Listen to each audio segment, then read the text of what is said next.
Are you drowning in emails? Spending hours just trying to keep your Outlook inbox from exploding? If you're tired of wasting precious time on email management, you're in the right place. Today, I'm going to share 3 simple Outlook tips that will instantly boost your productivity and give you back those valuable hours. Let's dive in. Did you know you can automate repetitive actions to save time? The Quick Steps allows you to execute multiple tasks with a single click. You can focus on more important work. Make sure you're on the Home tab, and then you'll see Quick Steps.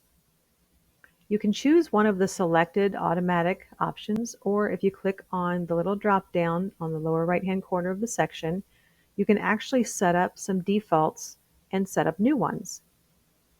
If I want to move an email from a particular person to a folder, for example, I can set up a quick task. I can flag it. I can send a new email to someone. I can forward something. So if you receive a lot of emails that automatically are going to be completed by someone else on your team, you can automatically set up a forward to. You can set up new meetings, and there are custom options you can select as well. So select your actions. I'm going to choose a folder. I'll just say this is a test file. Hit finish.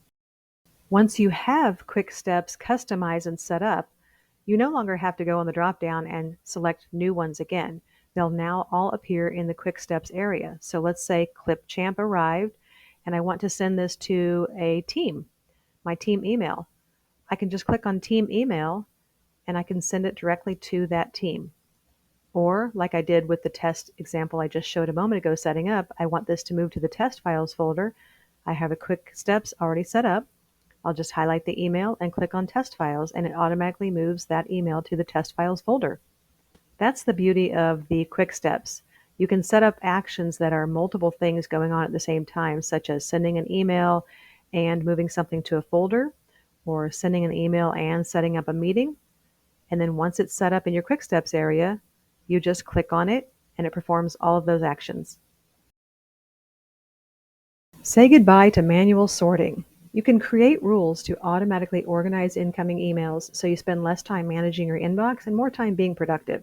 There are 2 ways you can do this.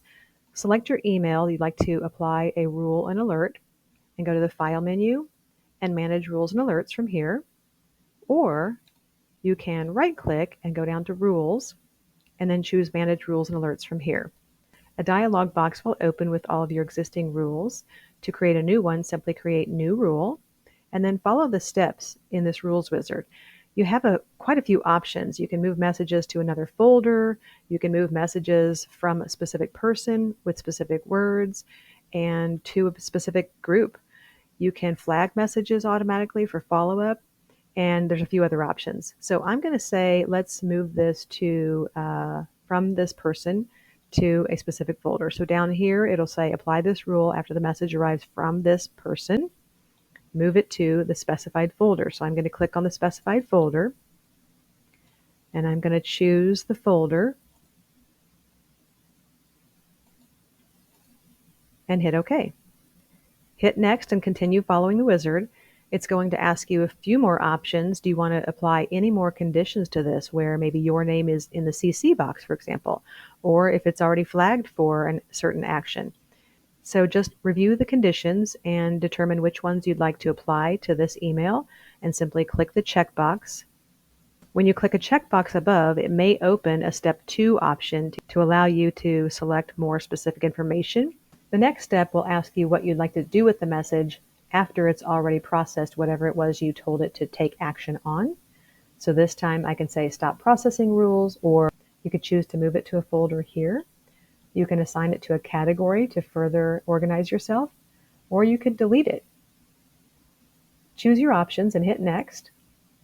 And then one last thing is it asks you if there are any exceptions. So if you're selecting from a specific group, and if your name is specifically in the to field, but you don't want to delete that, you can choose there.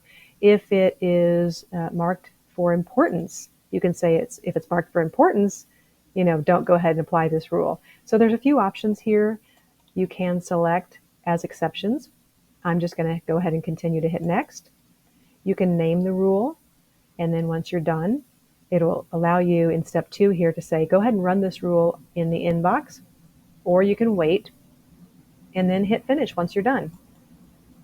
Hit OK to get out of your rules. And now whenever an email comes into your inbox that has that rule attached, it will automatically process according to the rule specifications that you just set up. With Quick Parts, you can easily insert commonly used text like responses, disclaimers, legalese, into emails without retyping or copying and pasting. It saves a lot of time and effort and ensures consistency in your communication while reducing the risk of mistakes. To set up a Quick Part, find the text you'd like to use, highlight it in your email, go to the Insert tab, and on the far right-hand side of the ribbon, you'll see Quick Parts. Click on the drop-down, and you're going to choose Save Selection to the Gallery. There's a default gallery, but you can set up more. I'm not going to cover that right now, but just simply type in the name that you'd like to call this text so that you'll remember. I'm going to call this Legalize. And you actually have some options to insert the content only or insert this for future use as its own paragraph or own page. I'm just going to leave it as the Insert Content Only and hit OK. And now once you're ready to insert the text in a new email, you click on the Insert tab and click on your Quick Parts, and you'll see in the Quick Parts the option that you just saved. Just click on the one that you'd like to choose to insert, and now the text is inserted. It's that simple. By implementing these 3 tips, you'll save time, reduce stress, and gain control over your inbox. Which of these tips are you most excited to try? Let me know in the comments below. And if you found this video helpful, please give it a thumbs up and share it with your friends and colleagues. Also, don't forget to subscribe for more productivity tips and tricks. Thanks for watching, and I'll see you in the next video.